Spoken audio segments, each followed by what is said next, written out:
Ladies and gentlemen, hello and welcome to the 79th episode of the Retrotopia podcast. My name's Alan, and today we are delving back into the 3DS library to talk to you about The Legend of Zelda: A Link Between Worlds. We are back up to full strength this week and looking forward to having a good old conversation about everyone's beloved green-clad elfin hero. I assume we haven't actually recorded the episode yet. That will be happening in approximately half an hour, but I can't wait. If you can't wait to get to the episode, well, I suggest that perhaps you skip, 15 or 20 minutes ahead to get into the actual game chat itself. But before we get there, stick around, because I'm going to do some plugs. We're going to talk to some Patreons, comments, questions, all of that good stuff. It's a good time. We have fun. Why don't you have fun with us? Oh, ran out of breath there. Sorry. It's been a couple of weeks since I've done this. So, Linktree. We have socials. We have Patreon. We have a brand spanking new TeePublic site thing with some lovely merch designed by Brian, our man in the chair, of course. Go check it out. It's awesome. We've got a Retrotopia logo we can slap on a shirt for you. We've got our Show Us Your RPG-ness design. I think the X-Gon Give It To You is up there as well. So why don't you have a little peek and see if there's anything you fancy.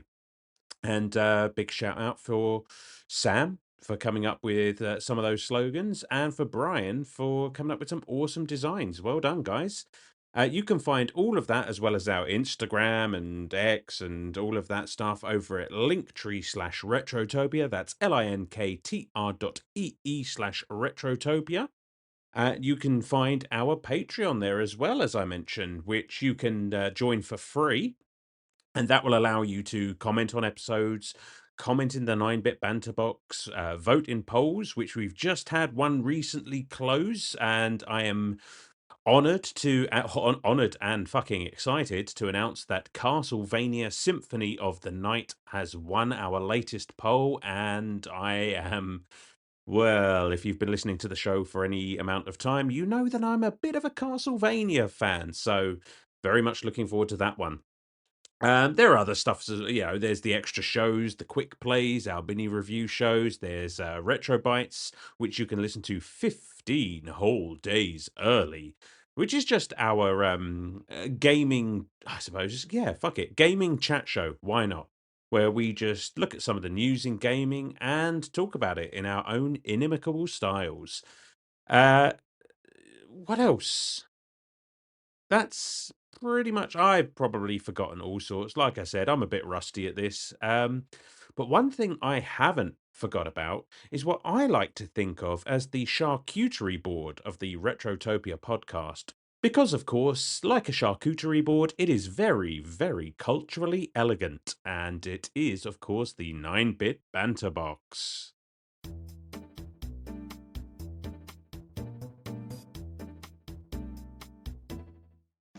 Alrighty, let's get into this. So first up on the 9-bit banter box, we have Mr. Hooley, who asks, "Hello, good Sir Alan. You have an adventure to go on. You are travelling in a 1970 Volkswagen bus from New York to San Francisco, stopping at many landmarks on your way. You get to bring with you one character from a video game, one person from a TV show or movie, and one celebrity. Who are you bringing with you, and what is one destination you will definitely venture to on your way across America?" Good question, Mr. Hooley. So 3 people in my Volkswagen bus. Now, I've had a little think about this, and we'll start with video game character. Who would I most like to go on a road trip with from video games? Now, my first and probably only thought would be my boy Garrus from the Mass Effect trilogy, because I've already been on a road trip across the galaxy with the guy, and he is a bro.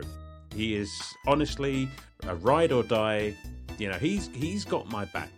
Anything that goes down, and absolutely outstanding engineer as well. So that Volkswagen bus is never going to break down. So that's got to be used. I mean, 1970 Volkswagen. I'm not a car guy. I've got to imagine though that might take something to keep going. So We're going to need a guy who knows what he's doing. One person from a TV show or movie. Do you know what? When I saw this, one person instantly jumped to mind, and he has failed to jump out of my mind.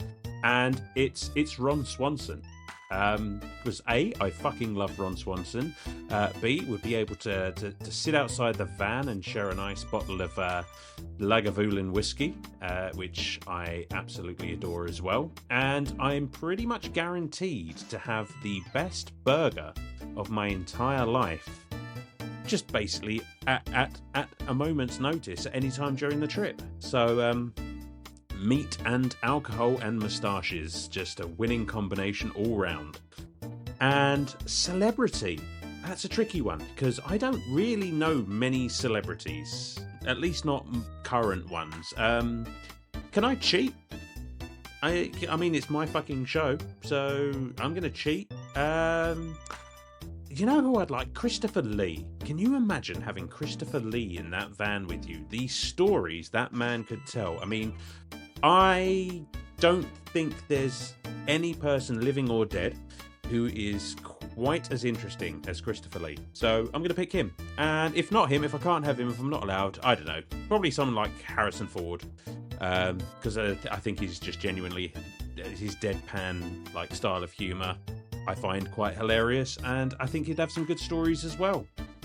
And fuck, I really don't know America. I don't know what is between New York and San Francisco. I don't even know where San Francisco is.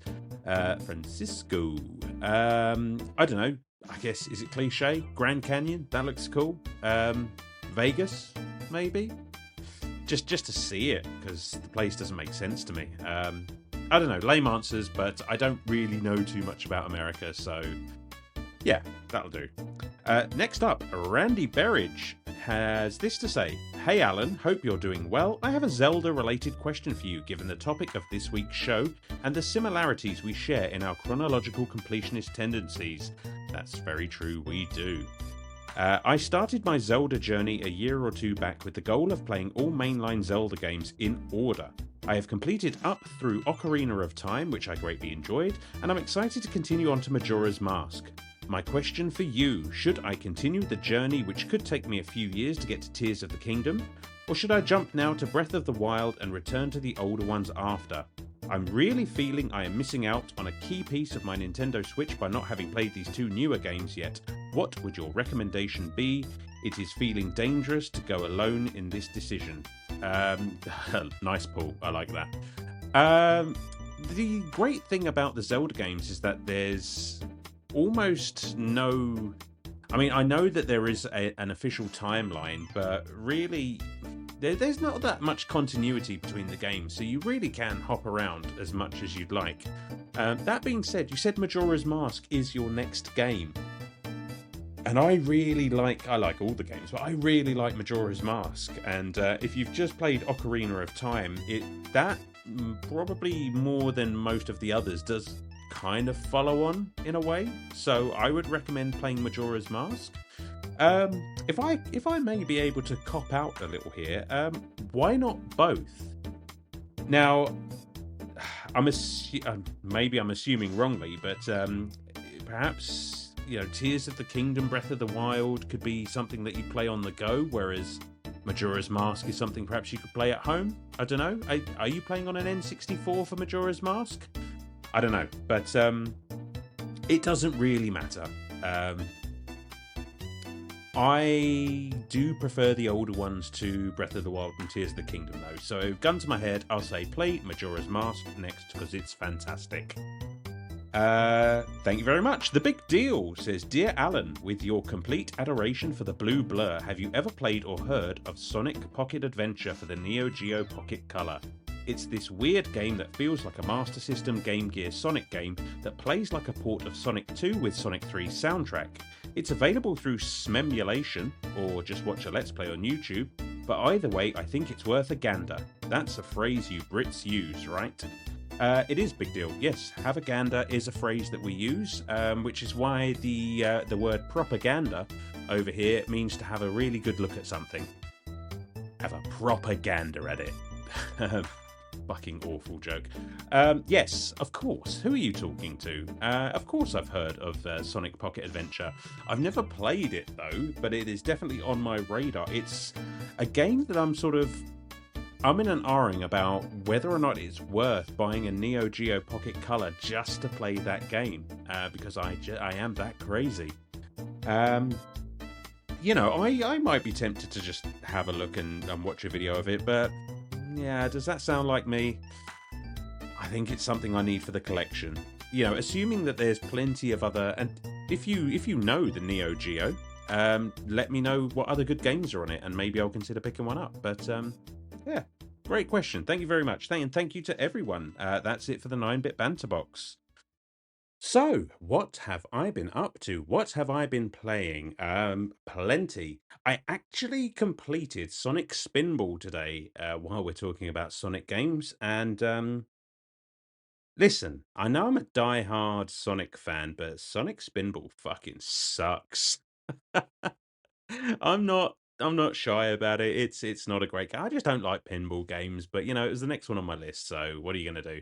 I got in a good session of Silent Hill 2 remake last night, and really, really am digging that game. But Jesus Christ, does that shred the nerves? Something fierce. The missus and I, we finished Split Fiction. I might consider doing a review of that. What format that might take, who knows? We'll have to wait and see. But great game. I've made no secret of enjoying that game. And we're probably going to start a new co-op game this weekend. I picked up something called Champions of North. I think that's how you say it, and that's a co-op game. So we might pop that on and see what that's all about. What else? Oh, Professor Layton and the Curious Village I've been playing, which may or may not be an upcoming episode of the show. And of course, I don't need to play Castlevania Symphony of the Night to talk about it, but I fucking want to. It's our Patreon poll winning game, and any excuse to play that game, and I am all about it. So yes, I have popped that in my PlayStation and am loving it. I was gonna hold back my thoughts, but you already know how I feel about that game. So yeah, that's it. That's what I've been up to. So I guess it's time for that British idiot to do his gentleman's interlude bit. The Legend of Zelda, A Link Between Worlds, is not just a game, it is a legendary Odyssey reborn. Developed by the master storytellers at Nintendo EAD Group Number 3 and published by Nintendo, this 2013 epic exploded onto the Nintendo 3DS, first captivating North America and Europe on November 22nd, then Australia on November 23rd, and finally shaking the land of its origin, Japan, on December 26th. It is a tale woven with destiny, danger, and a duel between light and shadow that transcends worlds. The land of Hyrule stands serene, its people unaware that darkness stirs beyond a veil of reality. Into this fragile peace steps Yuga, a vile sorcerer with the power to trap souls within cursed paintings. His ambition to resurrect the dread demon Ganon and plunge 2 worlds into chaos. When Princess Zelda herself falls victim to his curse, a new hero must rise. A simple boy, quiet and unassuming, must seize the blade of legends and become what fate demands. Link, the bearer of the Triforce of Courage. But this is not the Hyrule we once knew.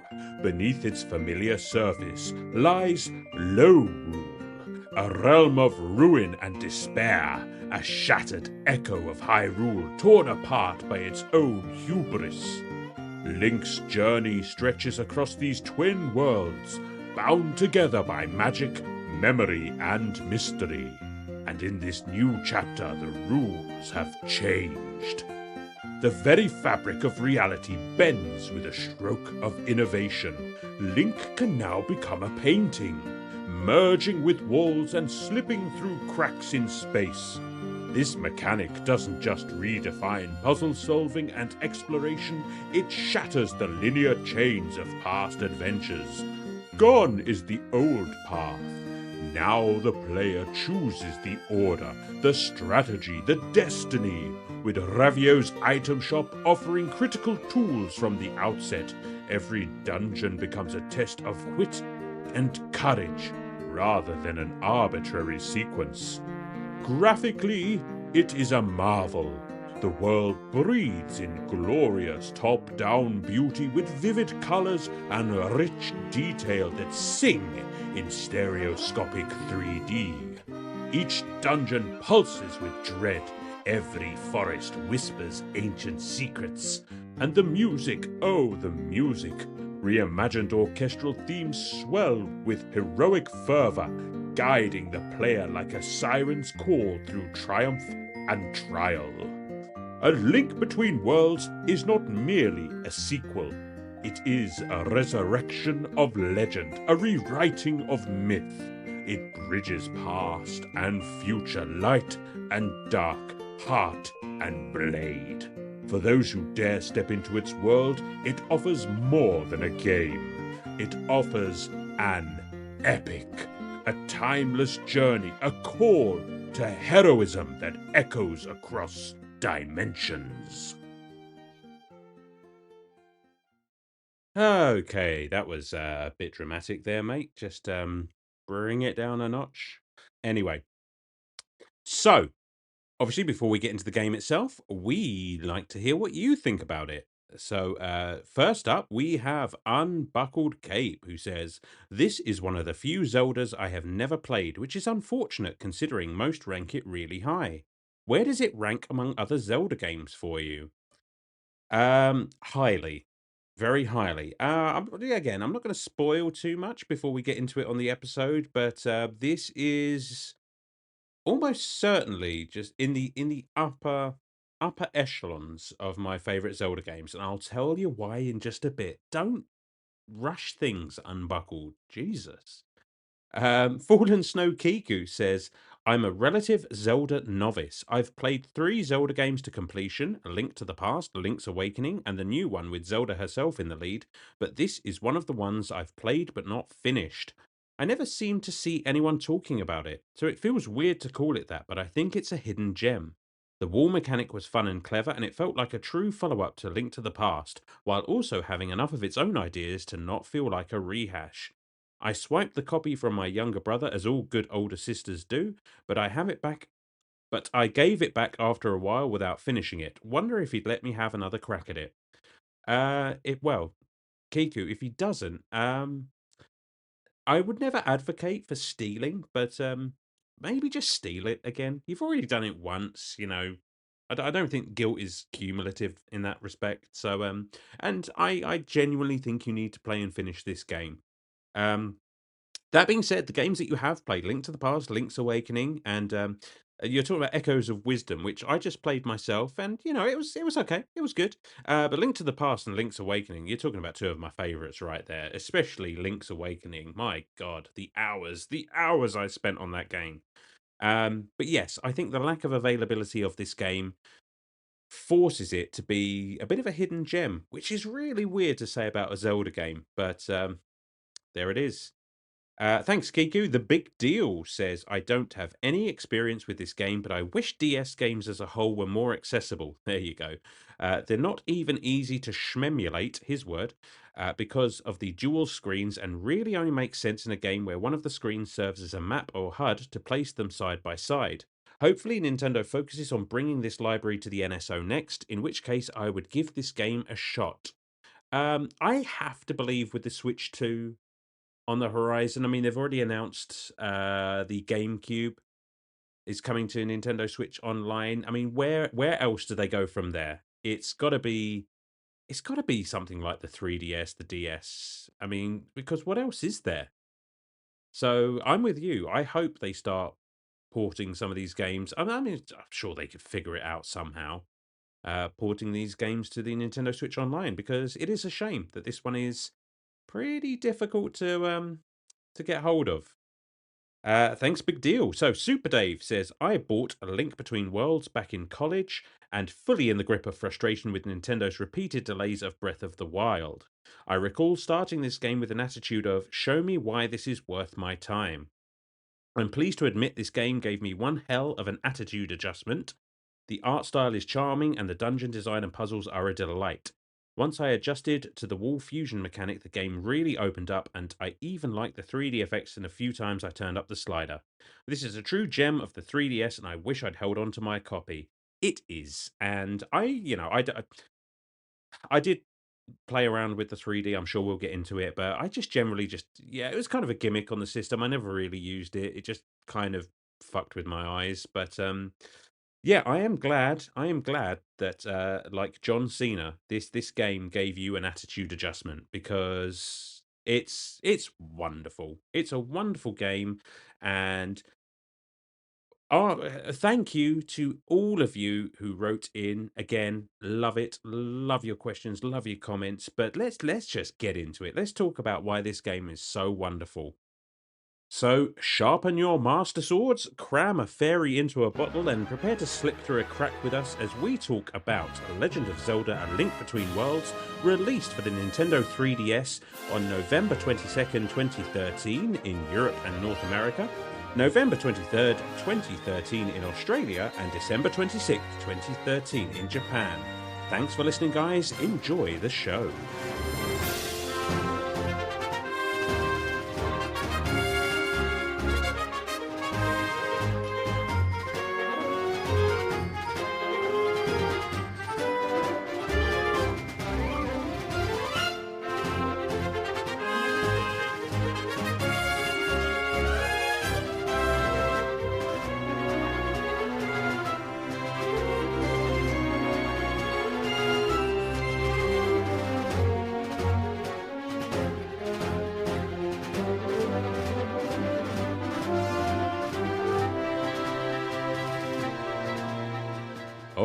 And we are back to talk a little bit of Legend of Zelda: Link Between Worlds, released for the 3DS. And we're a three-piece today again. We are a complete Triforce. So with me, with the Triforce of Courage in hand, is Sam. With the Triforce of Wisdom, fuck yeah, with the Triforce of Wisdom in hand is Brian. And it's my fucking intro, so I've got the Triforce of Power, because I hold all the power today. Guys, I've got a question for you, but first of all, how the fuck are you doing? Pretty good. Well, I'm not too bad. Yeah. No, I'm. It's finally sunny out here, so we were able to open up the windows. You can see the green cloud of stink fucking leave the house. Nice, very nice. Yeah, it's been pretty nice. And if you're listening to this currently, we are recording on Wednesday, April 23rd, and tonight midnight go live for the Switch pre-order. So hopefully that goes well. For 2/3 of us, yeah, one of us has been able to him and Han it for like a month. Yeah, for us here in North America, where things are fucked, we can maybe pre-order a Switch today. So I might be trying that later. I'm just going to pretend that I've not pre-ordered one, just out of solidarity with you guys, when in fact I'm just poor and lazy. I stand with Sam and Brian. Yay! So the question I wanted to ask you guys is actually Zelda related. How about that? Okay. Getting on topic early. 3D or 2D Zelda? 2D. 10 out of 10 times I have had more enjoyment with the 2D Zelda dungeon format than I have with any 3D Zelda. Not saying 3D Zelda hasn't been good, just saying I would prefer 2D over 3D in this game. And that's why you're holding the Triforce of Wisdom. Ooh. I'm going to say something courageous then and say 3D. This has just worked out fucking perfectly. Well, and it's not because I dislike 2D Zeldas. It's just that when I was kind of coming into playing Zelda more, that I cut my teeth on the 3Ds more, and that's more of what I'm used to. But I've since gone back and really enjoyed the 2D ones too. Yeah, that's fair. And I don't think I prefer one over the other. I mean, I love the format. Well, of the dungeon crawler. I'm going to assert my power and break the tie and say that 2D Zeldas will always be my favorite. Again, same as you, Sam. I enjoy the 3D ones. You know, some of them are the greatest games of all time. But there's just something about that old school 2D Zelda that just It's the top-down dungeon and the block room-by-room format oh, inside of those dungeons that's just so charming and enchanting that just makes you love the 2D it version. just tickles my balls, and I love it. And this is one such example of that. So, This is 2D, 3D. Yeah, a really great example of that because it's on the 3DS and you get the 3D pop, The depth. the all of it. Give it all I to mean, me. Yeah, this is kind of a 2.5D, I would almost say. True, with some really interesting uses of a 3D space, which we'll get into. Do you guys like? I'm sure we've discussed this before, but do you guys use the 3D when you're playing 3DS? Sometimes, Occasionally, yeah. I do. I'll turn it on and off as I play. Yeah, I mean sometimes I dabble with it, but by and large, it's just like I get bored of it quickly and just like, no, this is ruining my eyes, and I just want to play like an old man. Yeah, sometimes. Well, what version of the 3DS do you have? Um, the new Ooh. 3DS. Yeah, I'm pretty sure it's Like the big one, not the XL, the new 3DS with the big. not the XL, Yeah, 'cause- but the new. I'm sure it's a new 3DS, but not the XL one, if that makes sense. I think mine's an XL. Okay, Yeah. the XL for sure because that's the one I have, and I'm not sure about the new 3DS, but they have eye tracking so that you can Yes. actually tilt the 3DS a bit, but the original ones didn't. So if you didn't hold it perfectly like at the right angle, you would actually see the blurring. I did not know. Yeah. That. And yes, that I have the original one then, because if I move that console even a little bit out of the way, it just spins me out. Yeah, I'm not sure. Yeah, so like, yeah, I was just gonna say with the new 3DS there, yeah, you can tilt it a little bit, and if it notices your eyes have shifted there, it'll automatically readjust the screen. You'll get a bit of a chunk, but it's fine. That's For cool. me, I don't know if like my that. eyes wander or what, but it just like sometimes the image will just kind of split and get blurry on me, and then I just turn it off. Because if you're in the middle of something like a fight or a boss battle or something, it's not great when the screen splits and you have no idea what's going on. Definitely. Well, yeah, a lot of the time in this game is just used to add depth to the level, so it's not any functionality in the game itself. It's just if you're on a platform and there's lava below you, you'll just see kind of depth between the lava and the platform. It's gimmicky at best. I mean, it looks great. I was going to say it looks amazing. Oh, yeah. Like they and in this game when I did actually chuck it on, it does make it pop. It looks fantastic, but it's just yeah. No, I'm not saying it doesn't. I'm just saying it's not something you need to beat the game. exactly No, not at all. 100%. So Are there Brian, any games where you actually need to use the 3D function to like either see certain things or access certain things in a game? I don't know if there's. I've not seen that any. I know of. Yeah, I've not seen any examples of that. That'd be shitty. Yeah, that would be definitely. So I was gonna ask. Let's start with you, Brian, because I think you've got a bit of a history with this game, haven't you? Only that I bought it when it first came out and played it a few times, loved it. Yeah, there you go. I think I was. That's about it. Like, I don't think I got it right away, but I'm pretty sure I got the 3DS fairly soon after it released. So this would have been a game I picked up. I don't know, maybe a year or two after it came out, and played it. What about you, Sam? I just played it recently. I got a 3DS from a retro shop last year, and then picked up. A few of the later 3DS games were still kind of. I don't know if they are still, but available for approximately retail, brand new and package and everything. So this is one of the ones I picked up. Nice. I actually think also I might have two copies because I think member of the community Jane Asty might have sent me one because he sent me I had bought some games from him at one point and then this showed up one day. I was like, whoa, dude. So thanks. Awesome. If you're listening still, thank you. I appreciate that. But yeah, that was my first time playing it, and I was really excited to play it because I'd always heard great things, and it's Yeah, pretty good. it's a strange one, isn't it? As well, though. I mean, it was brought up in the comments for the episode. I think it was Fallen Snow Kiku who mentioned that it feels weird to call a Zelda game a hidden gem, but Mm-hmm. the lack of availability of this game, I think it really does have to fall into that category, right? Yeah, it's only Yeah, playable you on never the hear anybody 3DS. talking about this one. Yeah.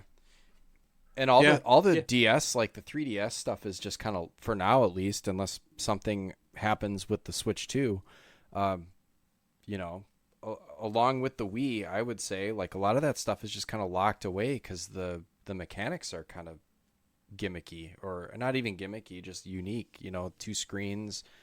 You know, Hmm. with the Wii, it's motion control like that. That's not really. It doesn't really carry forward unless you use that exact same format in your next console. I have to think though. I mean, with the Switch, we got what? Fucking Game Boy Advance, Mega Drive, NES, Super Nintendo, all of that stuff. You know, they've announced the GameCube stuff for the Switch too. I mean, this like DS, 3DS kind of has to be in the wings, doesn't it? Like, I would think so. Yeah, but it comes down to the mechanics of how you're going to do it. Like either you blend the two screens together and have to remake every game, or you sell an adaptable screen, and maybe that's what that USB-C at the top is for. That's what I was ooh, gonna yeah, say. You know, That's what I think a secondary function of that top USB is going to be. see now, And I really hope so, to be honest. Now we're cooking. I Yeah. hadn't even thought of that. That's brilliant. Yeah, so that'd be really yeah, awesome if $129 adapter. Yep. Well, It'd all be the Requires accessories. its own power source. All the It'd be really accessories have gone cool. up. Requires yeah, it'd be its really own cool power to see source. some of this stuff get like either remastered or, you know, a 3DS online or like a DS online. Could you imagine? I can't believe that it's not going to happen. Like I feel like it's inevitable. It just Yeah. seems like too good an opportunity. And yeah, of course there'll be some kinks to work out, but I mean that is going to be a very that's a stacked library of games to bring to your online service. And this is Yeah. one of them. There are some sought-after games on the 3DS and the DS as well that people would just absolutely love to be able to play again without having to pay retro prices. Absolutely. Right. Absolutely. Yep. Well, Nintendo, if you're listening, don't Do it or don't else. sue me. Of course they're listening. They always course they listen. are. They listen to all of us. So let's Yeah, lawyers are taking notes as we speak. Well, So yeah, let's- they let's listen to all of us so they can know when to sue us. Is probably it. exactly. Well, let's soften that blow by blowing some smoke up this game's arse. Brian, why don't you tell us what this game is all about? Well, you take on the role of a young protagonist named Link, or whatever you decide to name him. He can be Cocky Poo Poo if you really feel like it. I think he wakes up in a house. I can't remember exactly the beginning of this game, but yeah, he wakes up in the house and then he goes to the castle. Shit happens, and then of course Zelda is captured by somebody who puts her in a painting. Other stuff happens, and then these cracks open up to what's called Low Rule or the Dark World, and then you get the power to turn yourself into a painting on the wall, and it adds to the puzzle element. So you do the classic, find the medallion of courage, wisdom, and power in the light world, and then you have to find the sages in the dark world, because this is a direct sequel to the A Link to the Past. So it's it's what I can remember about it, because you kind of caught me off guard, and I didn't actually read up on the story again. Dude, But, you did an amazing job. Yeah, I think Fantastic. that tracks. Yeah. I Okay. So do- you're chasing. You're chasing Yuga, who is the villain of this game, the one who captures, or whose goal is to reawaken Ganon and use his power for his nefarious means. Yeah, and one Basically, wrinkle your to the standard story. Zelda stuff. Yeah. But one wrinkle to the story is that Link is like a blacksmith's apprentice, and so you have to go grab, like, basically he's like a lazy blacksmith's apprentice because they keep yelling at him for falling asleep, and you got to bring a sword to, I guess, like the Knight of the Realm or whatever for a tournament, and that sword ends up falling into Link's hands, basically. Yeah. Oh, yeah, well, it's still better than jumping into a dungeon and leaving your uncle's dead body to rot in there. That's Yeah, true. that's I never probably thought of better. it like that, but yeah. It's just I kind of love that. It's like almost every game. It's like Link has painted this like this lazy shit who's Yeah. always oversleeping, and it's just. I mean, if there's one thing that kind of, and I didn't want to bring up the animated series, but it's just like that kind of tracks. Just Yeah. make sure he never fucking talks again as long as I live, please. And there's a live action Zelda coming out soon. Yeah. Oh yeah, that Well, excuse me, princess. that has to be in it. That has Well, to be in it at one Yeah, point. at least once. Oh, it will be. Well, I kind of wonder if, like, they portray Link that way, just kind of to show that he's kind of an ordinary, kind of like teenage boy, I guess, and then, you know, he becomes the hero of time. But you got to show the progression. Where like, oh man, this is a kid that was sleeping in at the beginning of the game, and now he's, you know, got all kinds of Well, weapons. outside of a couple of games, Link is always a non-hero thrust into action by the call of the adventure. Yes. So it's like Ocarina of Time. There, he's like what the nerd without a fairy.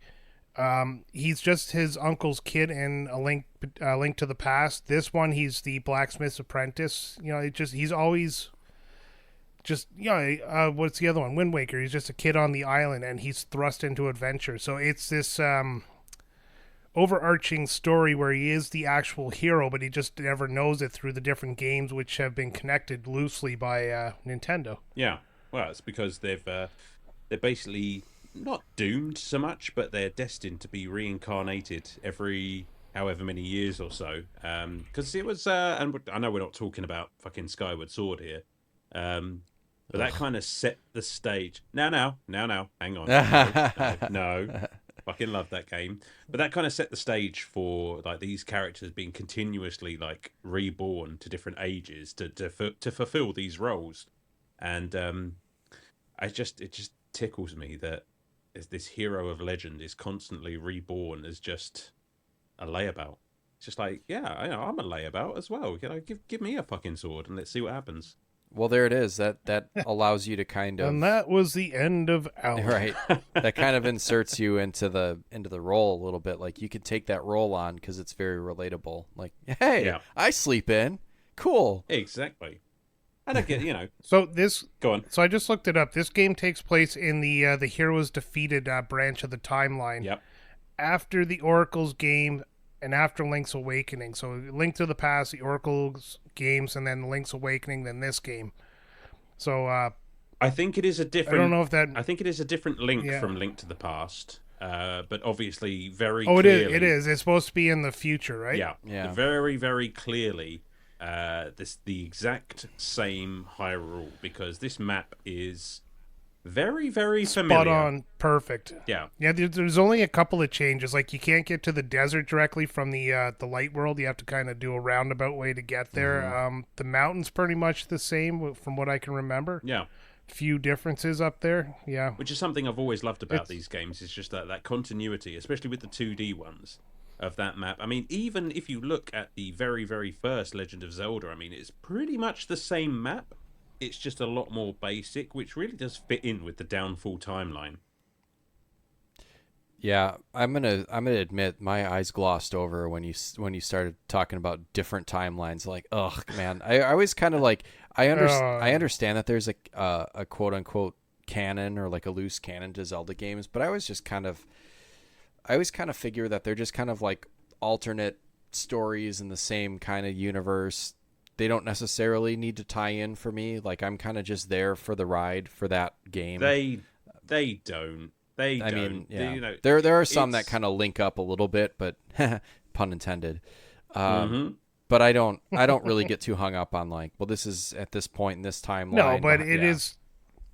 Yeah, it is a talking point. I mean, it's hard to make you fall asleep. No, I just like I'll do better, audience. No, to me, honestly, that stuff gets really hard to follow, and so that's why I'm just kind of like, well, yeah. Well, that's why I had to look it up because I had absolutely no idea what the timeline looks like. I know that it branches off when Link, either he defeats Ganon in Ocarina of Time or he doesn't. That's where there's a branch to it. Oh, Yeah. geez. I didn't But, realize you didn't know all that off the top of your head. I figure you just, because you are the wise one. Oh, Yeah. of course. Unfortunately, I'm like split between two things. I'm getting a telemarketer call, and we're talking now, and I really want to see what the telemarketer wants to sell me. Oh, put him on the mic. Yeah, it's too late. If it's important, to leave a message. One other thing I'll say in relation to the map. Like, I know that the map is very similar to Link to the Past, which is great. I mean, if it wasn't, and they claim that this game is kind of, either connected somehow to it, I think it would not be. I don't think it would be as good if it was so closely linked to Link to the Past and not have the same map, or at least very similar. But I always love when games do the, I mean, we just played Final Fantasy IV, and Final Fantasy IV does it too, where there's like a negative space version of the world, where you kind of go underneath, and it's basically the same map, but it's just kind of flipped. You know what I mean? Like, mountains are valleys and oceans are lava or whatever the hell. It's like all just kind of different, but it kind of follows the same format. So there's things that you can do on one side but not the other, and I always love that. I thought that was a really good addition to Tears of the Kingdom, actually, to have that underworld added in. I thought that added a lot of, instead of having the game go across horizontal space, you went vertical space with it, and it just kind of gave it more depth. Yeah. Yeah, I remember once I figured out that those light sources in the underworld corresponded to shrines in the upper world. That was a fucking game changer for that game. Oh god, yeah, I know. That game is awesome. I'm sorry. Like, I know a lot of people are like, it's just more of the same. No, it is truly a magnificent game. But I mean, more of the same is kind of the Legend of Zelda's thing, isn't it? A little bit. Yeah. I had this conversation with Brian. It's just like the recipe Without is me? more or less. Oh. Well, it happens. Go ahead. It happens. Yeah, I know. Yeah, pillow talk. But it's like it's the same basic recipe, but they just change one rather major ingredient to just bake up something completely different. And this game, you'd be forgiven for sort of looking at this game and thinking, well, that's just a remake of Link to the Past, surely, because it does just look like a graphical upgrade to that game, and that's kind of what I thought it was at first. I mean, even the name Link Between Worlds just kind of has that Link to the Past ring to it. And I mean, for the most part, I guess there's something to that, but I think this game does enough that is different just to really make it stand out. Yeah, the dungeons are different is one of the key points. Like, not majorly different. When you go into that first dungeon over on the middle right, it has that same aesthetic as the Link to the Past there. Like, it has you walk in and then the big cannonballs are firing down that corridor. Yep. But then as you delve deeper into the dungeon, there's some slight differences to it, but it really picks up when you go to Lorule and all the dungeons are different, and then you have to go between worlds to solve the puzzles just to get to the dungeons. Yeah. Which is again shades of Link to the Past with the light world and the dark world, but again, it's told differently, and it's enough. It's enough to just hold my interest. Yeah, I'd say Go ahead. Oh, go ahead, Sam. Oh, I would no, you go just ahead. No, go. The lead up, just go, Sam. The lead up to these dungeons is really fun because there's a lot of, just extra puzzles and stuff, even just to get in the door. And that's yeah. I want to bring up something that, like, on that along the lines of what you said, Sam. The puzzles to get to the dungeons are good, but something we haven't mentioned yet is that in this game you can literally do whatever you want in whatever order you want. Yes. Because you can rent the items. And we were talking about that as we were playing, how the renting system was kind of dumb in a way, but at the same time it really opened up the game, that you could go around and you could basically, yeah, you could start with the third dungeon if you want. It didn't matter if you needed an item to get there. You go rent it, and I found that actually pretty nice of them. To be fair, Yeah, It's an I'd say so. interesting it's an interesting mechanic, and like I'm not sure where I land on it. Being a bit of a, I don't know, Zelda traditionalist, I like the go to a dungeon, find the item in the dungeon, use that item in the dungeon. But for those of you who haven't actually played the game, what Brian's talking about is that there is, at one point in the game, you find this merchant, Ravio, who basically just fucking sets up shop inside your house and boots you out. And he has for rent literally all of the items in the game that you might need. And you can rent literally all of them if you've got the money on the spot. The caveat Mm-hmm. there being is if you die, all of the items go back to Ravio. You have to rent them again unless you buy the items outright and then you can keep them for good. And yeah, it does mean that you can technically, well, not even technically, you can just attack these dungeons in any order. Now you will need the item that works in that dungeon, so you could get there hypothetically and not have, like, I don't know, the ice rod or the wind thing, and you'd have Yes, to the go back wind and thing. get it and go back. No, I The know. wind thing. Sorry. I can't. Sorry. I cannot.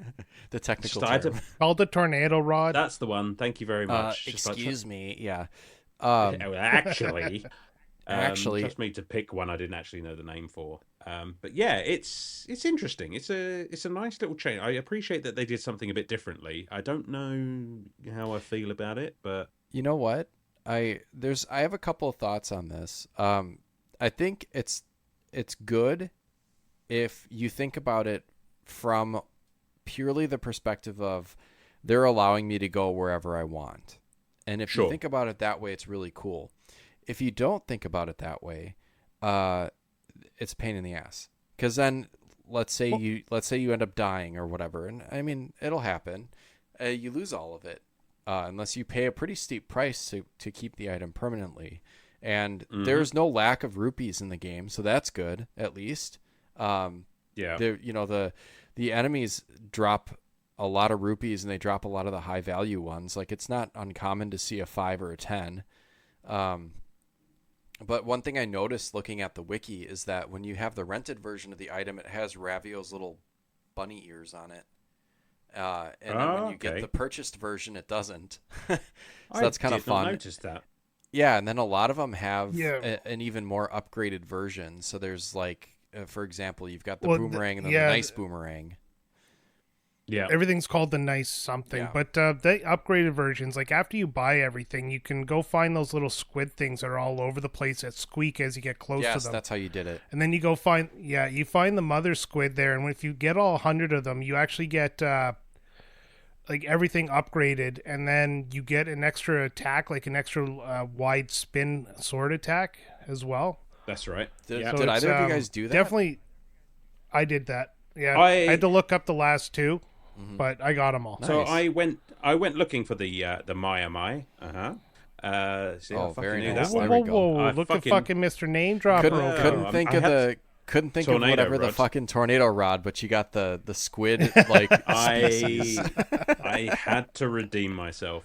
But yeah, I fucking loved that little. I guess it's kind of a fetch quest, but whatever. It just had shades of the shells that you have to find in Link's Awakening, which I also enjoyed. Or like the Koroks, like it's just kind of fun to Yeah. find those around as you like. You're not necessarily seeking them out, but as you're exploring, it's like, oh, it's making this little sound. I bet there's one around here somewhere. That's right. And if you're paying attention, it's just like, oh, right, okay, well, the game is telling me there's one of these fucking things to find around here, so I'm going to take a little bit of time to look for it. And they're usually like under a rock or under the water or just in a tree or some shit like that. And I managed to get, because I thought we were going to record this episode a lot sooner than we did.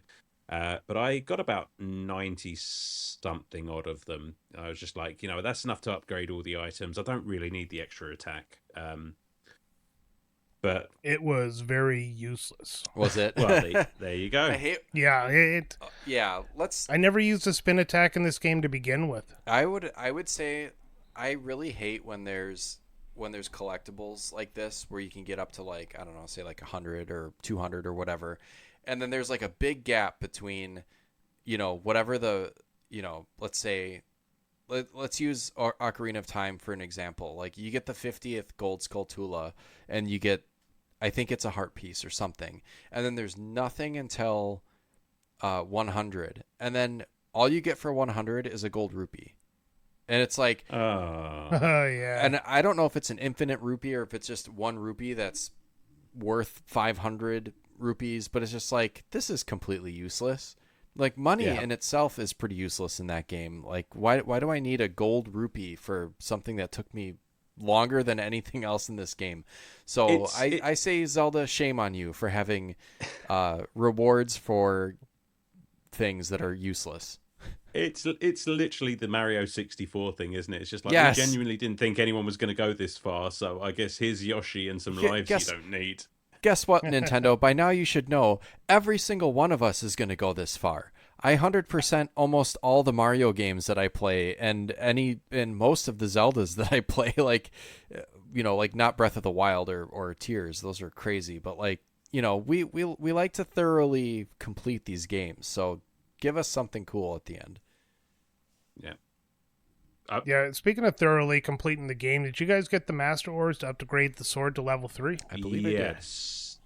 Yeah, you got the yellow tip blade that you got in A Link to the Past. Yep. Then you found the Hylian shield there, which was not in A Link to the Past because you got the mirrored shield in A Link to the Past. That's I true. like the mirror shield, though. I definitely got the Hylian shield. And yeah, that's another thing that I really enjoyed. It's just like, because that every time you upgrade that Master Sword, like, it really makes a difference, especially like for some of those, like the fucking statues that move around and shit like that. Some of those enemies. Oh, the Leonels in the game. Once you get the yeah. upgraded Master Sword there, they become fucking jokes. Oh. Yeah. Unlike fucking Breath of the Wild. Oh god, yeah, those are nuts.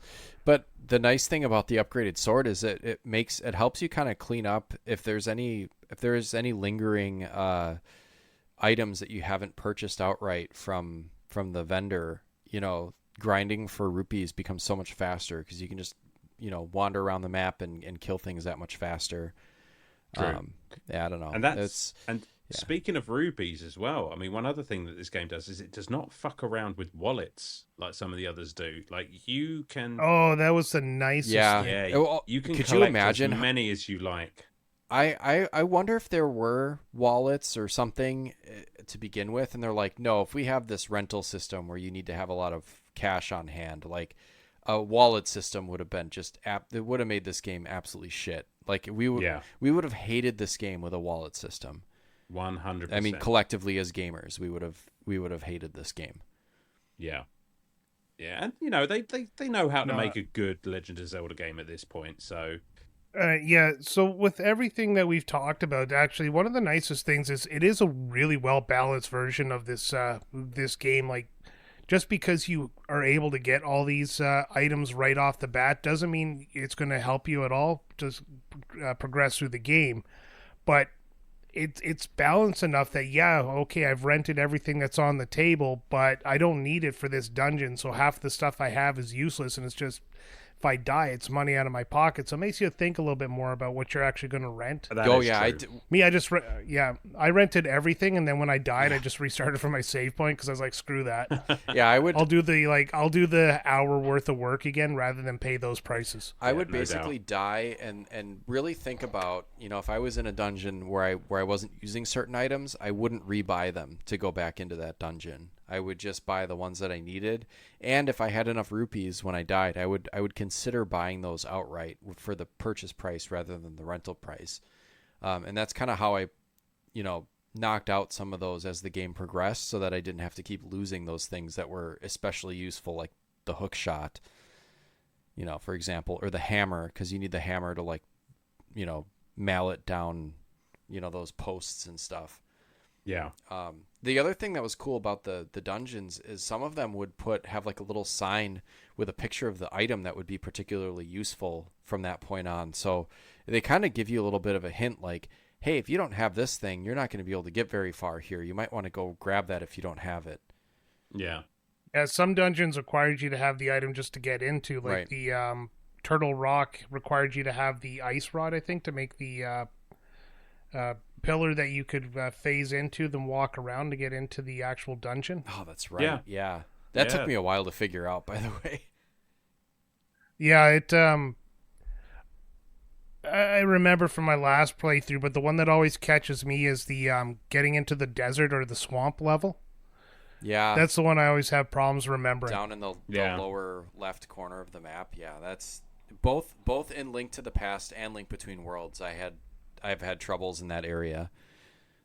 Yeah, there's a lot of like ins and outs of that part, and a lot of transferring between the different dimensions to sort of get that little bit further before you come back. And I suppose that's like a good a time as any to like talk about this mechanic, because we've not Yeah, we haven't talked really- about it really.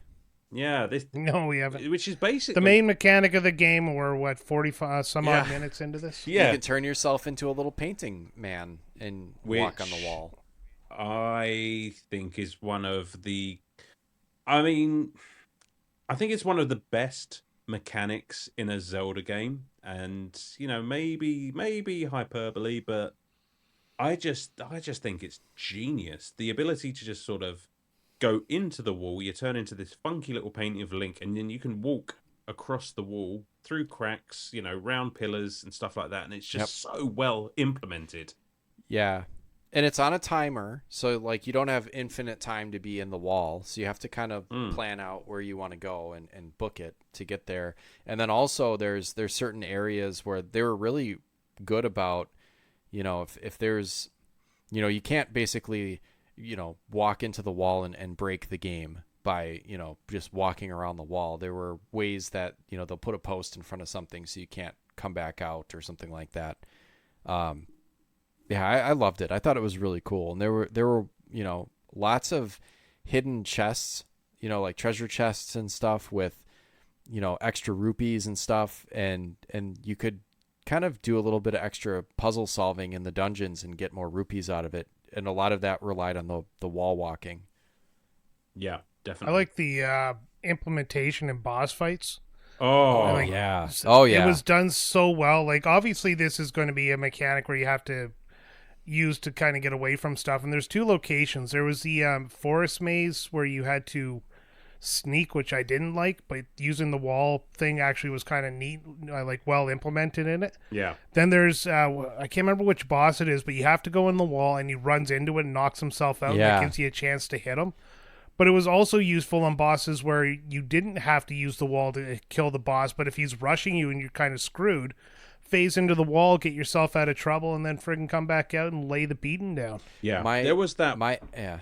Go ahead. I think Go I on. know where you're going. There was that Maybe. one boss, and I can't think of what it was called, but he had the giant sword and the shield. Yes, And- that's exactly. yeah. I've got it And- pulled up. It's called the Armos. Style Blind. There you go. And Yeah. I thought that was so, because it does feel genuinely rewarding when you figure this out, because this guy is just basically tanking you, and he's coming towards you with the shield in front of him, and obviously he'll take a swing if he gets close enough. And what you have to do is basically go into the shield, and then he loses you, and he's just like, he has no fucking idea where you are. He brings his shield out. You can then come out the shield, sneak up behind him, and just let him have it. And I just thought that was such a clever use of I this love mechanic. Yeah. Right? There were so many times in this game when I'm fighting a boss or something and just like would be sitting there playing my DS and be like, "Oh, cool." Right. See, what I love most about this mechanic is not just how cool it looks, but the game never lets you forget that that's what you're supposed to do. Like Yeah. a lot of times in games, like you'll have a clever mechanic, and you just like you don't think to use it. But this game is always just gives you enough of like a hint that, okay, this mechanic you've been using the whole game, maybe try doing this with it. And, it does lend itself to a certain amount of experimentation. And like you said, Sam, when you figure that shit out, it's just like, oh, that's awesome. A good example they're- of that not being used well, unfortunately, Alan, is your beloved Soul Reaver. There's a couple of mechanics that like you use once and then you never use it again, or you use it only at the end of the game or something like that. I just remember that being a thing. Like, oh, I forgot I could even do that. What the hell? Oh, silence. He's gonna kill me. and Oh, you're dead, and we were man. such good Nope. friends. I still All like right, that game. how about this one for you guys? What was your favorite dungeon? Oh yeah. And what was your least favorite dungeon? You know what my least favorite one is? Well, go on. If you've got an answer, let's hear it. Oh, least favorite is the freaking the ice dungeon. Always Yep. fucking sucks. It took me a really long time to figure that out because it wasn't quite apparent to me where I could actually go. And that's maybe my fault and not the game's fault, but it also adds to your level of frustration when you don't know where to go and you're also sliding all over the place. Yeah, that's never that much fun. Yeah, ice levels always Yeah. suck. Favorite for me is Thieves Hideout. I thought that was a lot of fun, and I thought that like It's always a thieves' hideout. yeah, that escort mission was super fun. I guess you could I call it an escort mission, but the It's dude like helps you out. it's always a rare thing to have an escort mission that's fun to do, but I love any type of puzzle like that where I've got somebody tailing me and I have to use both of us to trigger switches and things like that. I don't know what it Yeah. is. It just does it for me. I So yeah. Thieves Hideout is definitely up there. I really like the desert one as well because I liked the sand rod mechanic and using that to just create my own paths around the level, Oh and yeah, that was nice. I enjoyed that quite a lot. Um, Yeah, I'm gonna go with Thieves' Hideout was probably my favorite, but I'm gonna go with Eastern Palace, the like the first dungeon replicant. Just because of the nostalgic feeling when you walk in there, just like, oh yeah, I'm back in friggin' Hyrule. that's fair. Um, Yeah, for yeah, sure. least favorite, I'm gonna go Ice Ruins because let's be honest, Sam nailed it. Everything about the Ice Ruins, sliding around and shit like that is annoying. Yeah, the ice mechanic in any game is just like this wonderfully crafted and delicate like movement mechanic that we've got going on. Let's just fuck it all up for you. It's just like, great, thanks. Do you know what I Yeah. really thought didn't suck in this game is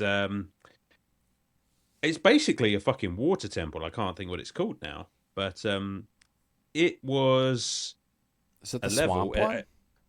Might have been. It's a dungeon in this game where you have to raise and lower the level of the water in order to Mm-hmm. succeed. And I know what you're thinking. Don't think that because this was infinitely more enjoyable than Ocarina of Time. Yeah. It's basically the water temple done right. Not my Yeah. favorite dungeon, but I enjoyed it.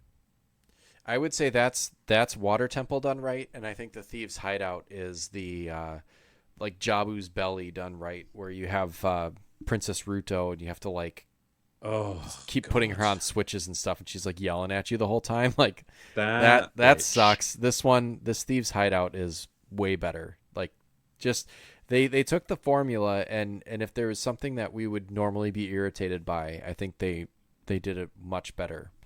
And one thing with the Ice Ruins, like if you haven't played this game and you're listening to this and you're like, you know what, I want to find a copy of that game or I want to dig my copy out, and you get to the Ice Ruins, this is where the 3D mechanic or like the 3D toggle on the 3DS was really useful because I think that's where I turned it on at one point and I was like, oh, like it's got so much depth that you almost that 3D portion of the 3DS really does kind of help you. Like it makes it pop so you can tell like, oh, I have to jump down there, or these are really 2 or 3 separate levels, where when you're really playing like a true 2D Zelda, like everything's kind of compressed in a way that this game is not, and you really Hmm. have to use your depth perception to figure it out.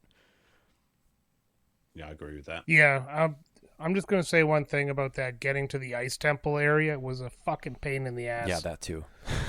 Oh god, I actually the only reason I did the Ice Temple last is because I wanted no part of that friggin' climb up Death Mountain or whatever. I guess it's Snow Mountain or Oh something my in the God. low roll. Then you have to go down all the jumping and platforms and the slippery ice and everything that wants to kill you, those statues and all that. And if you fall off, you have to start again. It was just like, fuck, it took me so long to get down. That whole section on Death Mountain with all of the moving platforms and what have you, and little tiny platforms covered in ice and all the rest of it, just can eat every square inch of my ass because I just could not stick any kind of landing.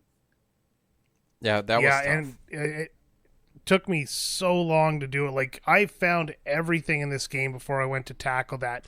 Even Low Rule Castle was not as annoying as that, and I'm not a big fan of Low Rule Castle because it went on forever. Yeah, that's a But big. god damn, Oh. that one fucking section of this game. It wasn't game breaking because it was frustrating. It wasn't unfun. Yeah. So, but it just was something you don't want to tackle because you're enjoying the rest of the game so much more. Oh god. Yeah. Even the sneaking part, which I didn't like that much, was better than that stupid friggin' dungeon to get to the dungeon. I think the reason I'm so pissed about it is that it's technically my fault. Just like, yeah, it's a tough area of the game, but I should be better at this than I am. I'm just old, I think. So I'm gonna take a point off of myself for that one.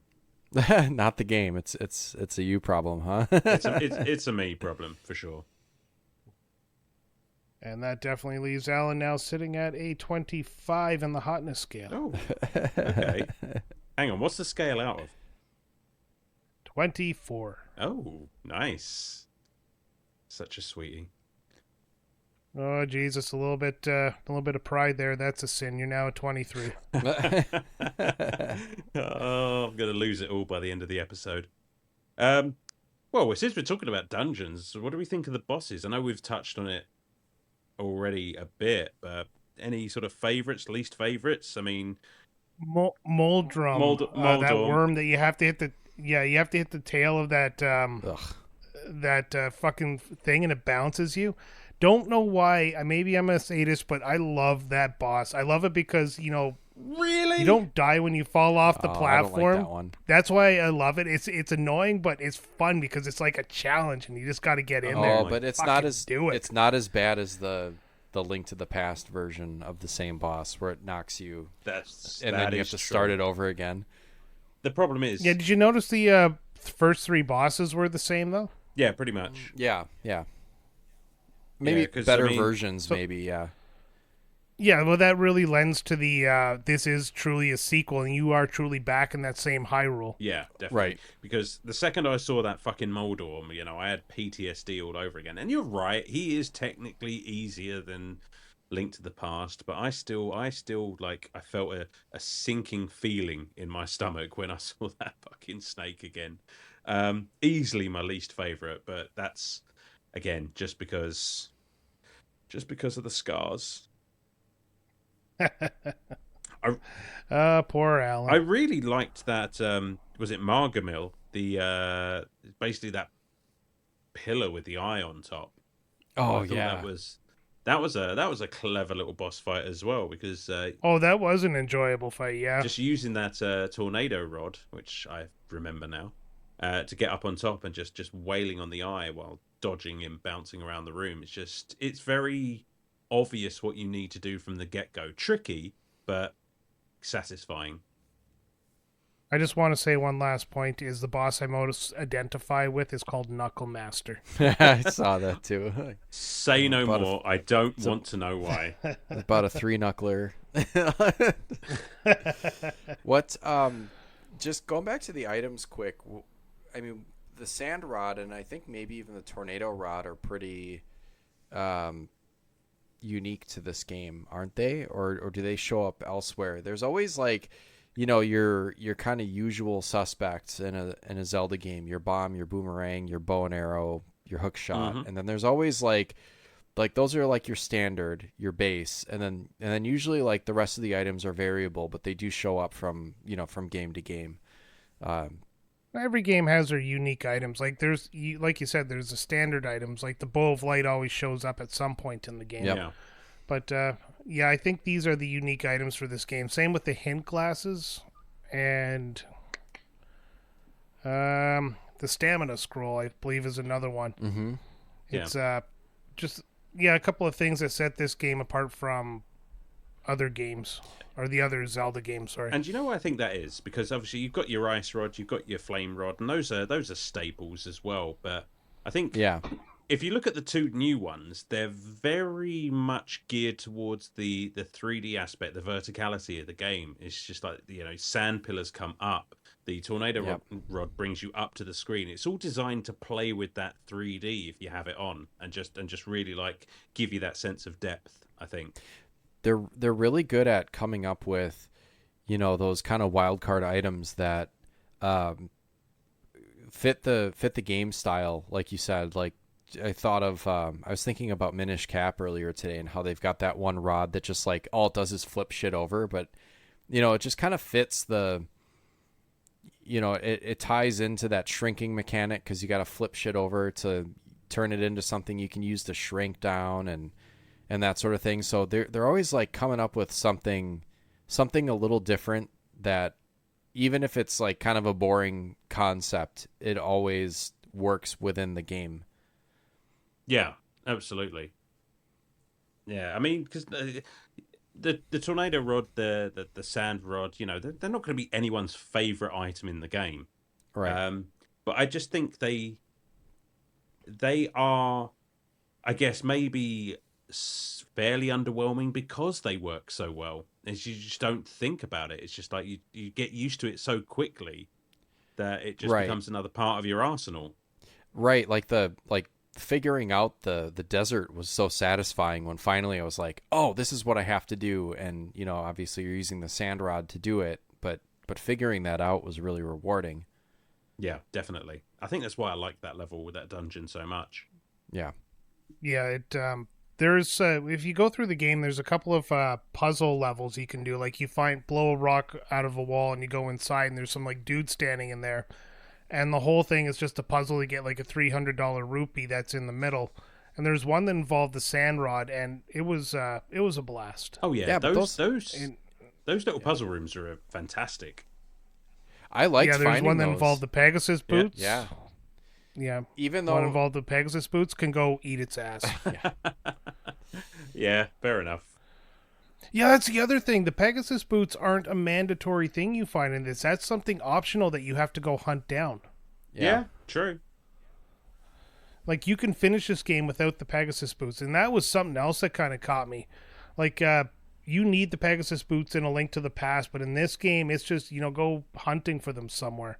Well, yeah, and that kind of ties into everything else that's happened so far, because you don't really need to complete this game with many of the items. I mean, they'll have their use throughout the game, but you could just technically get rid of what you don't need and keep what you like, as long as you've done all the dungeons. There's a lot of scope for just playing it your own way, which I think is to the game's credit. Yeah, you could increase, like there's a way to like not falsely, but like elevate the difficulty in your own way. Like you could say, like set rules for yourself, almost like a Nuzlocke in Pokemon, where it's like, I'm going to play this game, but I'm only going to rent the items and use like the base version of it and not upgrade anything and see it, that would be a challenge in itself. Yeah. So I don't know that there's lots of different ways to play. And I think that's kind of cool. This game is really versatile. Definitely. The speedrunning record in this game at any percent is 1 hour, 20 minutes, and 25 seconds, set on May 4th, 2023 by Skitten. Damn. People are still playing this in 2023. That's good to know. Yeah. Well, we played it in 2025. Yeah, but, we're special. Well, that's the other thing is like a game like this where it's I'm sure there's ways to go at it where you would cut time the best or the most efficiently or whatever, but figuring out that formula in a game that's completely open, you can kind of do as you please, is really kind of interesting. That's I'm not surprised that there is a speedrunning community around this game, because it's so they're so varied in the approaches you can take. Yeah, there's a speedrunning community around every. Well, yeah, game pretty nowadays. much. But I mean, like it comes as no surprise. Gotta go fast. Yeah, there's some games where it's like, oh wow, really? I mean, I guess so, but this would be a fun one if you were a speedrunner, I would think. So it's kind of funny. I just saw a picture of this game where the view is tilted a little bit, like somebody actually hacked the game and then adjusted the camera. From the way you look at everything, everybody looks like they're standing properly, but if you actually turn the camera and leveled it with everybody, they would be leaning backwards towards the top of the screen. Like everything is the rupees, the statues, the characters, they all lean upwards. It's kind of, it's fucked up. Yeah. Well, I mean, yeah, that's- because it's top-down 3D, so like things have to kind of face the player, but you're looking at it from Well, top I get down. why, yeah. but yeah, it just doesn't sit right. It doesn't make me happy. it's funny that it works, but if you look at it in literally any other way, it's just a fucking nightmare scape. Yeah. I can't unsee it. But speaking about the graphics of this game, I mean, let's do that because Beautiful. It has This looks I mean, stupid. Sorry, I just googled it looks so dumb. It looks like everyone's doing like a Michael Jackson lean, but like all in the same direction. Everything in the world. and that is not a world I would like to live in. No. No. But no. But talking about the graphics there, I mean, this game is just gorgeous. Yeah. Honestly. Yeah. Very lush greens. Like they just kind of pop out. Low rule is very, it's like purples and stuff like that. It just looks kind of gross, and it gives you that sense of depravity and all that. Like it just looks like a world that's falling apart. It's I'm just honestly, it's just such a good, well-looking game. It's just especially on the 3DS, that screen really makes things pop even without the 3D. It's just wow. It's like when Yeah. you want something to look evil or sickly or dark or whatever, but you want to keep it cartoony, that's where you start throwing in the purples, and that really works for me. I liked that. I liked the dark world looked really cool. Yeah, it's very And then, distinct. like the plants. Yeah, and like plants and Yeah. trees look a little different, like goofy looking, like I said, like kind of sickly or whatever. Well, that's that's kind of what I love so much about this game is that they did keep it so close to A Link to the Past, because it really just shows they've basically taken the world that we're so familiar with in like 16-bit and just really spruced it up and just shown what they were capable of at the time. And it's just such a delight to see that world that we're so familiar with just look that polished. I mean, it's by no means as good as something like Link's Awakening, but it's still, to this day, it just pops. It's just gorgeous to look at. Yeah. You mean Link's Awakening remake or the original Link's Awakening? Remake, yeah. Yeah, I love that remake. Like I'm excited to get into.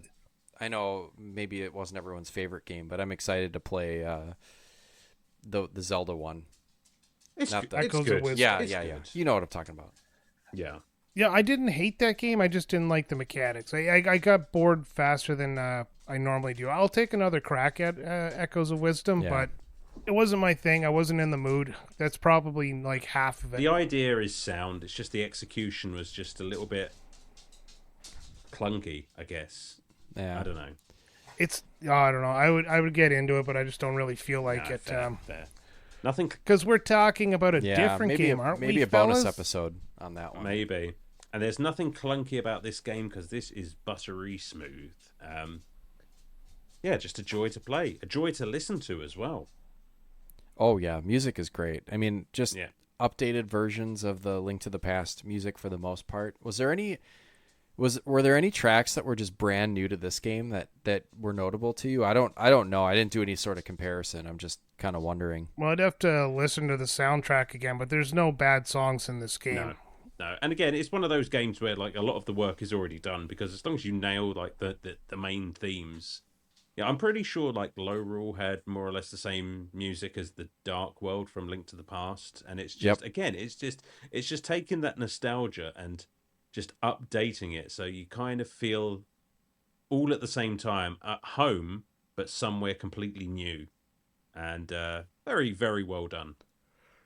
Do you want some Retrotopia trivia to go along with this episode? But Yep. yeah, I I've do. already used the the Overworld song for this from this game for another podcast we did. Oh yeah.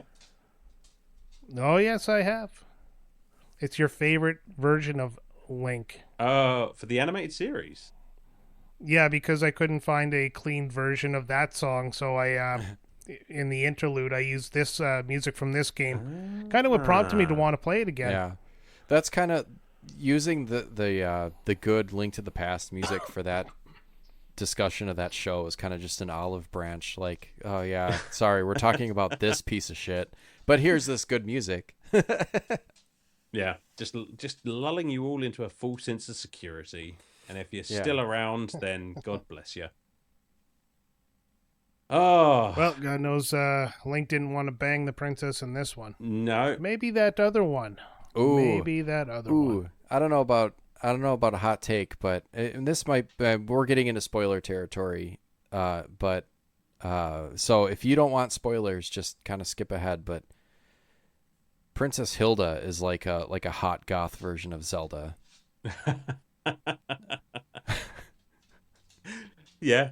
Yeah. And Sam has taken it too far again. And HR calling in 3, 2, 1. Sam has already taken we his don't have pants HR. off. Yeah. No, I'll tell you what. No, let's get into spoilers. Fuck it. Yeah. So if you No, we've talked enough about non-spoiler stuff. You don't want spoilers. You know what? You can leave now. Please support us.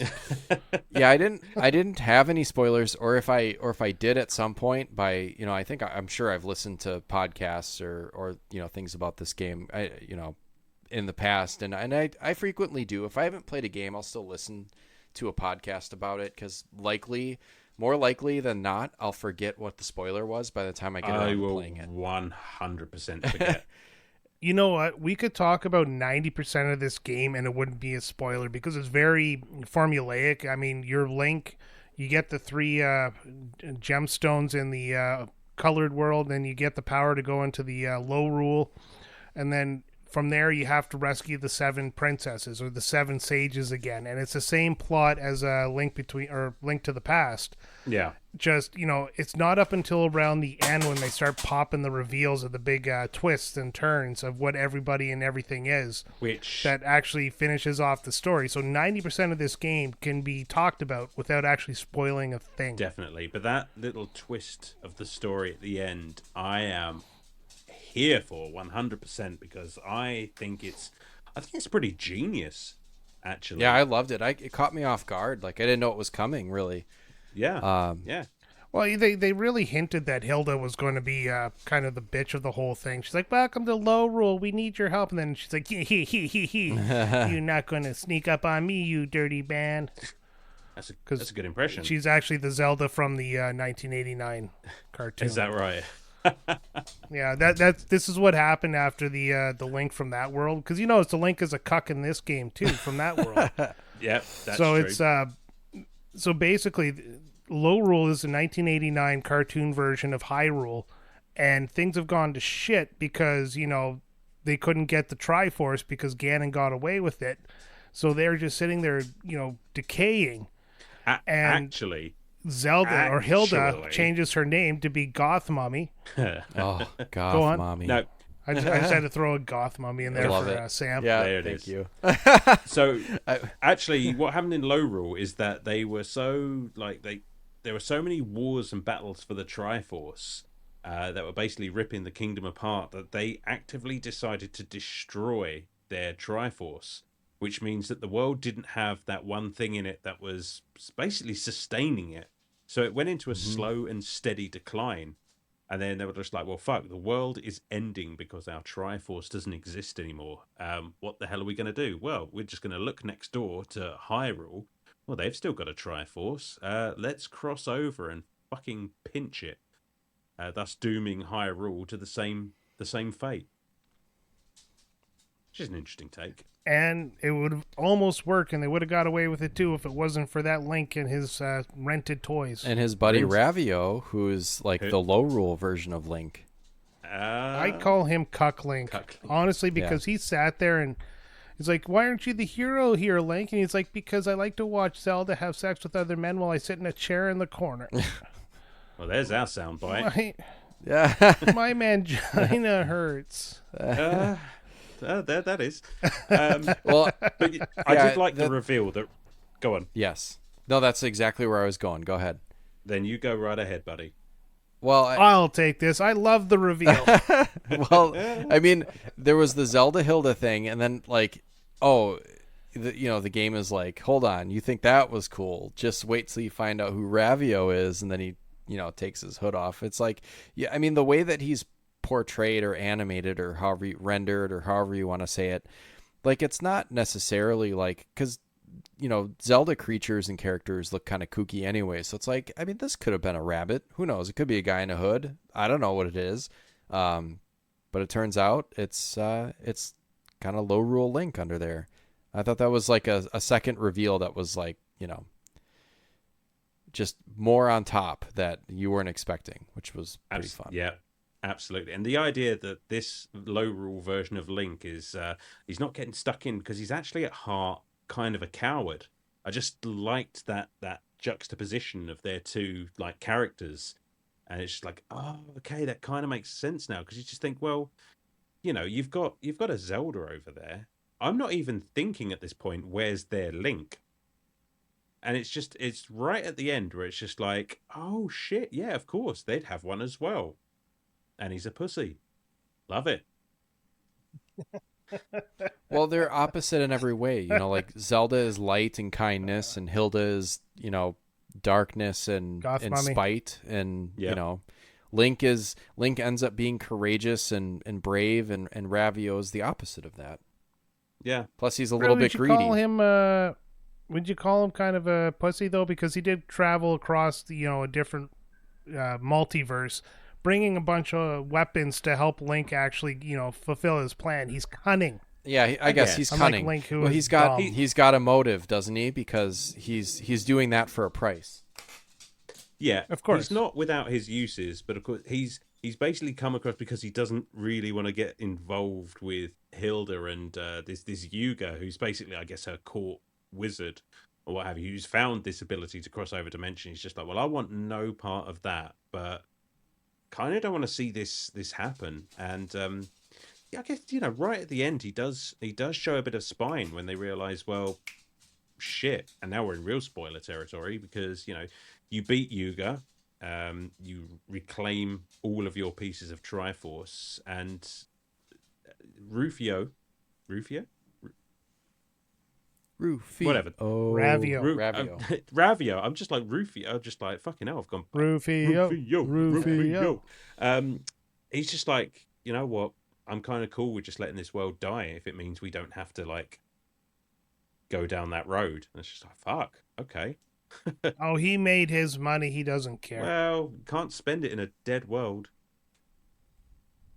How do you know? How do you know where they go after they die in low rule?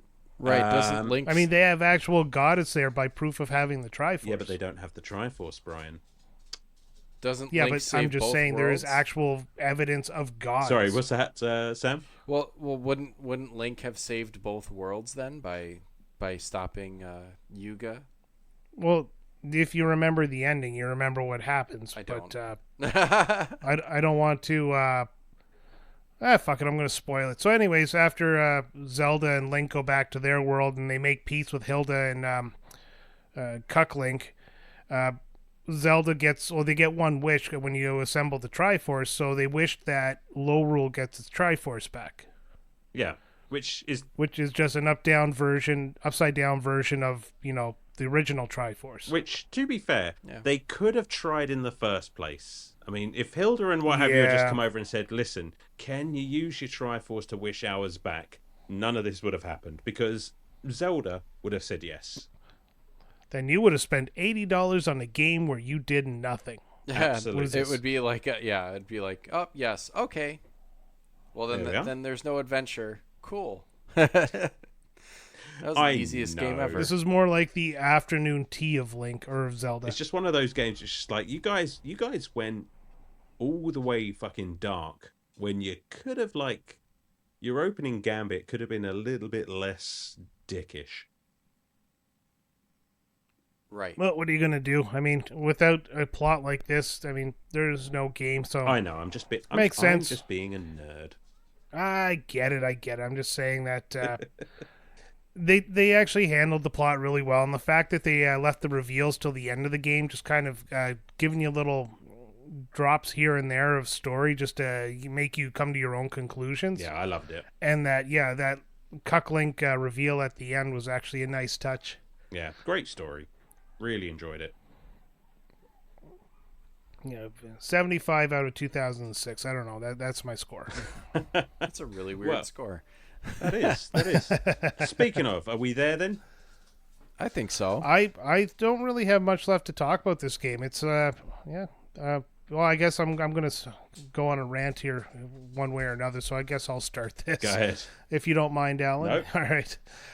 Yeah, it's a great game. Like I said, I bought this when it first came out, and it hooked me right away. The concept of it being a direct sequel to A Link to the Past, I found to be actually very endearing to this game, because you're walking back into like a childhood video game for me.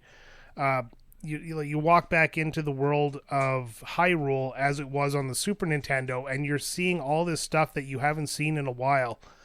And the familiarity, the nostalgia, everything about that, the way Link handles, the way the game handles, Hyrule Castle, it's all there. It's all as it was. And then they add the new element by taking Lorule and adding that same familiar Dark World, but shaking it up a little to add the mechanics of, like you said, the 3D items and all that different stuff. The music in this game is great. The 3D was spectacular when you turned it on. Like, even though I didn't have it on all the time, I did play with it occasionally just for shits and giggles. The characters in this game are fun. The secrets in this game, you know exactly what you have to do. Find the heart pieces. Oh, if I want to swim, I got to find Zora's flippers. You know where to go in this game. That's what I really loved about it, because you've done it before. So once you got there, the game knew that you knew where to go, so it would put you, like, flip it around a little. Like, finding the Pegasus boots, it took me forever to find out where they were, and it all turned out that I was just skipping the one thing that I just didn't feel like doing because it was annoying, and that's where you got the Pegasus boots. And if you remember where that is, you'll understand, and if you don't, I'm going to ruin it for you. There's a thief in town that runs away whenever you get close, and what you have to do is phase into the wall and get behind him and scare him. Then he gives you the Pegasus boots, which he was using to run away from you. Right. I'm going to sum this up so you guys can go ahead. I'm going to give this game a solid 9 out of 10. This game is great. Is it my favorite Zelda game? Yes, with an asterisk. Definitely love it. Not one I go back to very often, but one that is a great time, but is not genre defining or series or franchise defining. Yeah, that's fair. Yeah. I'll get on board with that. Sam, you want to go? Sure. We'll save the best for last then. Oh, no, I won't have much more but I to say. already went. I would say yes. I like that they took this game, made it unique to the 3DS with the game mechanics, the using the 3D to great effect. Like I said, you know, there's certain points in the game where toggling the 3D on will kind of show you the depth that's there. So it's not like a true 2D Zelda. I think it's kind of somewhere in between. I liked the addition of the paintings and the wall mechanic. Flipping between worlds using those cracks was pretty cool, because also, something we didn't mention was that whenever you find one on the overworld, it marks it on the map for you. So there's a lot of just really good exploration. It's basically wide open when you start with, and it's not something that I liked at first, but once I kind of understood that what they were trying to do with allowing you to rent items and just have everything out there for you from the get-go, I really appreciated that. It hits you in the nostalgia boner, because it's basically, like Brian said, it's that continuation of Link to the Past, which I think is widely considered one of the best Zelda games, if not the best 2D Zelda game. This is a great game. I don't think I like it more than Minish Cap, which is I don't know if that's a hot take, but I enjoyed Minish Cap more, so I don't think I could in good conscience give this a higher score than Minish Cap. And since I don't remember what I gave Minish Cap, I will give it just a little bit less than what Brian gave it, so I'm going to give it an 8.5. Nice. Still very respectable. You gave Minish Cap a 7. I didn't give Minish Cap a 7. I think I gave that like a 9. That's such a great game. I have no idea. I can't remember. I don't That's gotta think be that's one a of hot take. Like that, that's like a top 3 Minish for Cap. me. It's an Yeah. amazing game on an amazing console. Minish And Capcom. That's what we'll call Minish that one. Capcom. Oh, nice. I mean, listen, I don't know that I'm going to be able to say much more than what you guys have already said. Like you've both nailed it. I mean, this game is a beautiful homage to the classic style of Zelda games. And just having a look, like this was, I guess, the last new Zelda game before Breath of the Wild came out. So it That's really is. crazy. Yeah, I mean, 2013. I mean, there were a few that re-releases. I mean, Triforce Heroes don't really count, Mm-mm. but it just takes everything that I love about 2D Zelda and just polishes it up to just this impeccable shine. I mean, I like that they did enough different with it. I mean, it does, like Brian said, feel like coming home to a world that you already know and you already feel comfortable in, but with just enough of that difference just to keep you interested. You know, this is not the same game as Link to the Past, but it's definitely it's in the same neighborhood. And you know, the that mechanic of jumping into and out of walls as a painting is still to this day one of my favorite mechanics in a Zelda game. I just think it's so unique and so well implemented, and just you would think that that would be quite tricky to program. I mean, I don't know game programming, but it just seems like the ability to clip in and out of walls could break the game, but it's just seamless. It sounds amazing. It looks gorgeous. It's just an all round. I mean, I think this is quite possibly in my trifecta of Legend of Zelda games, up there with Link to the Past, Link's Awakening, and this. I think it's just a 1A, 1B, 1C kind of thing as my top three Zelda games. I'll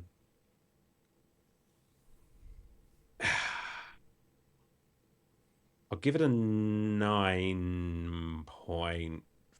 I just love it that much. It's Ooh. just it's very That's it's a very nearly perfect. I can't think of much wrong. Yeah, it's well said. Yeah, it's this definitely is one of my favorite Zelda games.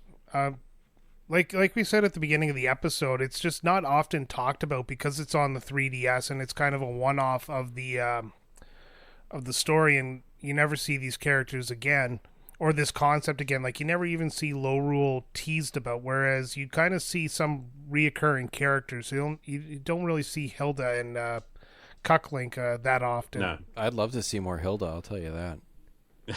No, but I mean, Goth like, mummy. it's a cool concept having like a dark version. I mean, there's like Dark Link or Shadow Link or whatever, but like having an actual opposite to the characters was a cool concept, and I hope we see it again maybe in the future. For sure. And I hope this game comes to like more things in the future. Like, Yeah, they really could just take that bottom screen, which was constantly just your menu screen, and just slap it into a menu interface in a regular, there you go. Switch one screen system, and you could re-release this game. Get on it, Yeah, Nintendo. Like, come on, let's fucking do it. It's Come on. been done. They gave us the DS Castlevanias on a collection for Switch. I mean, it's There you go. doable. Retrotopia approved. Yeah, just do it. There we go. All right. So, what have we got? Was it Final Fantasy IV with you guys next? Mm-hmm. Yes, yeah, it is Final Ah. Fantasy IV coming up next week, and then if I'm looking at my board correctly, we have our poll winner. Ooh. Symphony of the Night, one Castlevania type game coming up in the next couple of weeks. Yeah, I've definitely dribbled over that Yep. plenty already. All right, good stuff. Well, thanks, guys. As always, this has been absolutely fucking brilliant. Do you know what, Brian? Why don't you tell the people not only where they can find all of our shit, but also tell them about all those awesome T-shirt designs that you've come up with? Oh, here we go. All right, so if you want to find us, you can find us over at linktree/Retrotopia. That's linktr.ee/Retrotopia, where you can find all of our social medias, including our Instagram, our X or Twitter, our Blue Sky, and a link to the Discord, as well as we started selling merchandise. So we got 3 t-shirts up over at tpublic.ca, Yeah, just search for Retrotopia podcast and you can find that, or you can go to the link tree and find the link directly to one of the t-shirts, and then you can find the rest from there. If you want to support us further, head over to patreon.com/Retrotopia, where you can get our extra show, Quick Play, Retro Bites 15 days early with an extra topic, comment on show, comment to the host of said show, and take part in polls. God, he's so fucking good at that, isn't he? Yeah, you really are. I mean, no notes. Nothing to add there. I am captivated. All right. Well, Sam, thank you. Brian, thank you. And thanks everyone for listening. And don't forget, before you go to sleep tonight, just leave a glass of milk and some cookies on your cuck chair for Brian. Please.